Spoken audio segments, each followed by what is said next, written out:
कीजिए, मध्य प्रदेश में, राजस्थान में 5 रुपए प्रति लीटर का इजाफा हो गया है पेट्रोल में। सर, आपकी पहली प्रतिक्रिया? करेंगे उसकी निंदा करेंगे, कहेंगे कि ये अभी नहीं करना चाहिए। नहीं, पर ये ऐसे 250 ग्राम वाली निंदा तो आप नहीं करेंगे सर। ये 250 ग्राम वाली निंदा तो नहीं करेंगे आप। 250 ग्राम वाली मतलब ये जो निंदा कर रहे हैं इसे 250 ग्राम की निंदा कहते हैं। नहीं, 250 ग्राम की और 1 किलो की निंदा क्या होती है? नहीं, मैं तो कह रही हूँ टन भर निंदा होनी चाहिए। हाँ हाँ, टन भर क्यों, यहाँ टन भर करिए तो कीजिए ना, वही तो मैं चाह रही हूँ। हिमाचल प्रदेश में पेट्रोल डीजल के दाम बढ़ा दिए उस सरकार ने जो कांग्रेस की है, और वही कांग्रेस यहां दिल्ली में प्रेस कॉन्फ्रेंस करती है प्रभु, और यह कहती है कि इस देश को इस संकट की स्थिति में कोई और नहीं लेकर आया है, बीजेपी लेकर आई है। लड़ाई हो रही है वहां इजराइल, अमेरिका और ईरान के बीच में, और वहां मोदी जी जो है जिम्मेदार हो गए। मुझे नहीं लगता कि कांग्रेस ने यह कहा कि इस संकट में देश को भारतीय जनता पार्टी लेकर आई है। हाँ, कांग्रेस ने यह कहा है कि संकट के इस मौके पर भारत की सरकार को जिस तरह का स्टैंड लेना चाहिए था, जिस तरह का रुख रखना चाहिए था, जिस तरह का संतुलन रखना चाहिए था, वो उसने नहीं रखा, और वो ईरान के विरोध में और अमेरिका और इजराइल के पक्ष में नजर आ रही है, और ये सच्चाई है। मैं संतुलन ही समझ। अनंत विजय जी, भारत किस पक्ष में इस वक्त है? मुझे प्लीज क्लैरिटी के साथ बताइए। भारत के पक्ष में है रुबिका जी। भारत के पक्ष में, भारत के पक्ष में है। और हमारी जी को लग रहा है कि हम अमेरिका और इजराइल के पक्ष में हैं। नहीं, पंकज जी को लगने का मैं कैसे बता सकता हूं? पंकज जी को तो कुछ भी लग सकता है। पंकज जी जितनी फियर्सली और जितने ध्यान से प्रधानमंत्री के भाषण को सुना, अगर सुक्खू के सरकार के निर्णयों को उतनी ही बारीकी से विश्लेषण कर लिए होते तो पाव भर निंदा नहीं कर रहे होते, कम से कम 2.5 किलो निंदा कर रहे होते वो। मैं अभी आपके चैनल पर श्रीमान राहुल गांधी का वक्तव्य सुन रहा था, जो उन्होंने कहा, और उसको हिमाचल प्रदेश के आईने में देखना चाहता हूं। उन्होंने कहा ये इररिलेवेंट बयान है प्रधानमंत्री का, और ये उनकी पर्सनल पॉलिसी है। श्रीमान राहुल गांधी को ये याद आना चाहिए कि जब नॉन अलाइंड मूवमेंट चला था इस देश में, तो वो किनकी पर्सनल पॉलिसी थी? जब कबूतर उड़ा के और गुब्बारे उड़ा के विदेश नीति बनाई जाती थी, वो किनकी पर्सनल नीति थी? ये शायद उनको याद नहीं है। मुझे लगता है कि नॉन अलाइंड से मल्टी अलाइंड की तरफ जब हमारी विदेश नीति बढ़ी है, इससे कांग्रेस पार्टी अपने आप को इररिलेवेंट महसूस कर रही है कि उनको कोई पूछ नहीं रहा है, और कांग्रेस पार्टी किसी प्रकार की ऑल्टरनेट नीति देश के सामने नहीं रख पा रही है। सिर्फ इररिलेवेंट कहने से ये नहीं होता है, आपको संसद में खड़े होकर इररिलेवेंट बताना पड़ेगा। इररिलेवेंसी सिर्फ और इजराइल से अलाइंड है। मल्टी अलाइंड कहां है? सीधे सीधे तो अमेरिका और इजराइल से अलाइंड है। तो इसी, और ईरान भी आपके जहाज को अगर आने दे रहा है तो ये मल्टी अलाइंड है ना, ये अलाइनमेंट नहीं है सर। इसी को मल्टी अलाइनमेंट कहते हैं फॉरेन पॉलिसी में, कि अगर सारे देश आपकी बात सुन रहे हैं और ईरान भी अपने वायुसेना के साथ अगर आपको निकलने दे रहा है, रसिया आपको तेल दे रहा है, अमेरिका भी आपको तेल दे रहा है, सब जगह से आपको आपके जो कारोबारी आर्थिक हित हैं वो सर्त रहे हैं, तो इसी को तो मल्टी अलाइनमेंट कहते हैं। अगर आप नॉन अलाइनमेंट होते और किसी के साथ नहीं होते, अब जब एक तरफ दो गुट रहे ही नहीं तो निर्गुट होने का अर्थ क्या रह गया? आप तो फॉरेन पॉलिसी को चेंज करना इस समय की जरूरत है पंकज जी। इस बात को ना श्रीमान राहुल गांधी समझ रहे, ना उनके इकोसिस्टम के उनके लोग समझ रहे हैं। दरअसल जब हम मूव किए हैं नॉन अलाइंड से, और अभी रूबिका जी ने कार्यक्रम के शो में रेशा खोल के रख दिया कांग्रेस पार्टी की हिपोक्रेसी का, आपने सुना होगा, इसलिए आप हिमाचल जाना नहीं चाहते हैं। भाई, युद्ध हो रहा है पश्चिम एशिया में, और सुक्खू सरकार अपनी नाकामियों को छुपाने के लिए आपदा में अवसर तलाश रही है, और वो हिमाचल की जनता पर उन्होंने लाद दिया और कहा कि चलो, जो हम अपने वेतन कटौती करके अपनी आर्थिक स्थिति को ठीक करने का 5 दिन पहले कदम उठाए, तो उसकी भरपाई आप तेल से करने लग गए। और क्या देश की जनता को ये समझ में नहीं आ रहा है?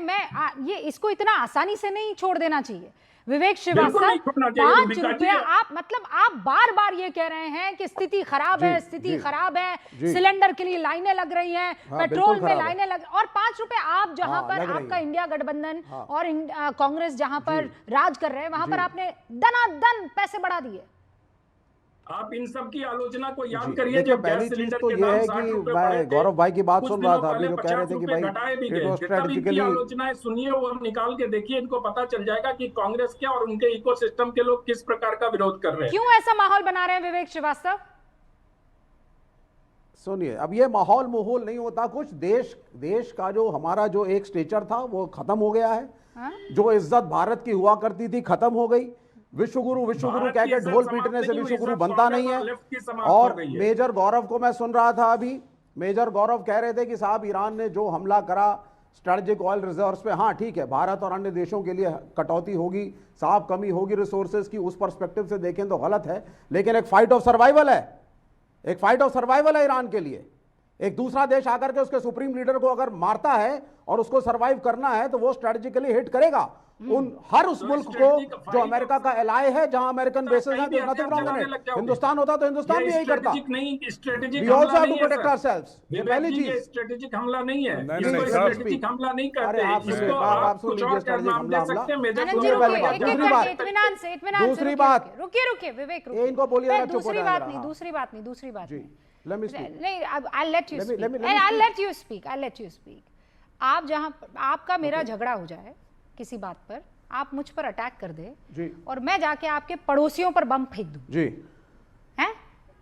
तो ये मेरी हाँ। सर्वाइवल का किन मामला पड़ोसियों है। पे? अरे किन पड़ोसियों पर? किन आपके पड़ोसियों पड़ोसी पे? पर उन पड़ोसियों पे जो या मेरे आपका साथ पड़ोसियों देने पर? आते हैं हर बार, चलिए मेरे पड़ोसियों पर। जो पैलेस्टीन के भाई, बजाय खड़े हो जाते जिसको हैं अटैक करना है उसको अटैक कीजिए उन ना। पड़ोसियों पे। पड़ोसियों पर काहे अटैक कर रहे हैं? सुनिए किस बात सुनिए पर? मैडम, वो ये करबला आप देखिए, जो डोनाल्ड ट्रंप नहीं समझ पाया, हिंदुस्तानियों को समझना चाहिए। ये हुसैनी ब्राह्मणों की जमीन है हिंदुस्तान, जहां हम सारे खड़े हैं। अच्छा। और जब करबला हुआ था तो यहां से ब्राह्मणों की टुकड़ी निकली थी। हाँ, फिर? सिर्फ इसलिए कि सही क्या है और सच क्या है। हाँ, फिर पैलेस्टीन के लिए एक शिया मुल्क खड़ा होता है क्योंकि वो सही कॉज था। नहीं इसमें और यही सऊदी अरबिया अरे और यही वो अरे मुल्क, ये सारे मौलवी साहब, अमेरिका के गुलाम बन करके घूम रहे थे। मुल्ला उसको विवेक अमेरिकन श्रीवास्तव। बेसिस दिए इन्होंने। नहीं ठीक है, अमेरिका मैं को समझ अपने रही हूँ, मैं defense- समझ रही हूँ। प्रभु Madam, let me रुकिए, speak रुकिए, at least. I'll let you I'm not speak. even able to speak for नहीं 10 आप seconds तकरीर only. कर रहे हैं ना यहाँ पर। 10 सेकंड आप बोलने अभी दीजिए मेरे को। ब्राह्मणवाद के खिलाफ बोलने दीजिए मुझे 20 सेकंड कम से कम, फिर आप लगातार काउंटर करिए। नारेबाजी करने वाले विवेक श्रीवास्तव अचानक You are ब्राह्मण just पहुंचे not थे। wanting me to speak. नहीं आप हुसैन की सरजमी पर मुझे मत बिल्कुल, बताइए, मुझे हुसैनी सब ब्राह्मण मालूम नहीं है, मालूम ये ज्ञान आपको। यहाँ पर मत दीजिए। आई एम हाँ, टॉकिंग मालूम है ना, तो जरा जनता को पता करने नहीं, दीजिए ना। जब इराक के साथ सद्दाम कौन हुसैन थे के हुसैनी साथ ब्राह्मण, जो कुछ क्या भी था, हुआ करबला क्यों लड़े, उस वक्त एक सरकार शिया में मुल्क क्यों लेफ्ट लड़ा थी कि पैलेस्टीन के नहीं लिए? थी? उस वक्त सरकार में लेफ्ट थी कि ना नहीं ना थी? आप सुनिए मेरी बात को पूरा सुनिए। इराक के साथ आप left right don't centre be मत a करिए। hypocrite. यहाँ प्रधानमंत्री ने देश को मिस्टर अमेरिका और श्रीवास्तव, इजराइल की- डोंट बी अ यहाँ हिपोक्रेट। पे मुझे मेरे- बस एक सवाल का जवाब अरे दीजिए। मैडम, मैं आज बोलूं तो आप ही ईरान बोल के दीजिए प्रति मोनोलॉग। आप जो आंसू बहा रहे हैं, सद्दाम हुसैन के साथ भी अमेरिका ने कुछ ऐसा ही आंसू किया नहीं था। बहा रहे हैं, हमें तब उसके काहे साथ आंसू खड़ा नहीं होना बहाए चाहिए। आपने? तब तो सरकार में हिस्सा आंसू थे नहीं बहा आप। रहे। वर यू देयर इन सरकार और not? Madam, you tell me one हमें- थिंग। Can I speak? तो चुप क्यों थे तब? Can I speak now? Let me speak, please. तब क्यों चुप थे आप? Let me please speak. पहला सवाल, हाँ नहीं, हम कभी नहीं चुप थे। ईरान ने 2017 में 2017 तक कहा रुपए में ले लेंगे, दे देंगे तुमको तेल, डॉलर की जरूरत नहीं है। यहाँ बैठ करके आप लोग गीत गा रहे हैं सवाल ईरानी पूछ से रहे नहीं हैं कर रही। विवेक श्रीवास्तव, उसका और जवाब क्योंकि दीजिए। अमेरिका ने सैंक्शंस झूठ लगाए मत ईरान के परोसिए। खिलाफ, तो हमारे प्राइम जब मिनिस्टर आप भी कूद गए सरकार उसके में अंदर थे, कि हम भी नहीं लेंगे जब ईरान के आप साथ। सरकार में थे तब आपने यार, क्या आप बोलने किया तो था? दीजिए मुझे, किस हम तरीके सरकार में की थे, आप आपकी सरकार में रणनीति थे। थी? मुझे हम ये लोग- बताइए, ज्ञान मत दीजिए यहाँ पर। Can I speak? वर नहीं, यू नहीं, आप पार्ट अगर ऑफ डिबेट द में बोलने गवर्नमेंट नहीं और देंगे और नॉट? आपको जब ये अमेरिका ने मोनोलॉग सद्दाम भाषण हुसैन को चलाना है। फांसी पर लटकाया था, थे कि नहीं थे आप? यस, देयर इज अ क्या डिफरेंस। किया था आपने? There is a difference. रीढ़ की हड्डी There is a कौन सी difference in दिखाई the थी? situation. What is the difference? आप सुन लीजिए मैडम, यहाँ मोदी को प्रोटेक्ट करने की कोशिश मत करिए। अरे मोदी इस को देश कहा, मैं तो अमेरिका, आपको इजराइल की एक्सपोज कॉलोनी कर रही बना हूँ। दिया गया है। मैं जो आपको डोनाल्ड ट्रंप एक्सपोज रोड बेइज्जती करता है और हम आई एम मंडी एक्सपोजिंग नीचे यू। करके सुनते हैं। किसी को प्रोटेक्ट नहीं कर रही हूँ मैं। No, you are not आपकी exposing विदेश me. नीति को You देश are के giving सामने रख cover रही fire to हूँ। the honorable prime minister. तब आप डरपोक थे, You are giving तब आप cover साहिब fire to बीवी के honorable गुलाम prime थे, minister. एक प्राइम मिनिस्टर तब आप जो कायर स्टैंडर्ड हो थे, चुके हैं, कॉम्प्रोमाइज्ड हैं, तब जो आप कह नहीं सरेंडर सकते। थे। आपने तब क्या आपने किया था? ईरान के सुप्रीम लीडर की अमेरिका मौत ने पर जब आपने इराक दुख पर तक नहीं अटैक व्यक्त किया, सद्दाम हुसैन को फांसी पर लटकाया, विवेक श्रीवास्तव आप और आपकी जी। सरकार ने तब क्या किया जी। था? कौन सी रीढ़ की हड्डी दिखाई जी। थी? कौन सा बिल्कुल किया आपने था, यहाँ पर condemn सड़क किया पर था। निकलकर हमने कहा था और गलत है। सबको इकट्ठा करके बिल्कुल कह कहा दिया था अमेरिका यूनाइटेड नेशंस के औकात में रिकॉर्ड रहना? को मुझे पढ़िए बता आप दीजिए, जरा।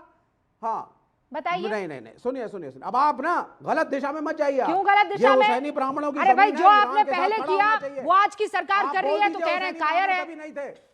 मेजर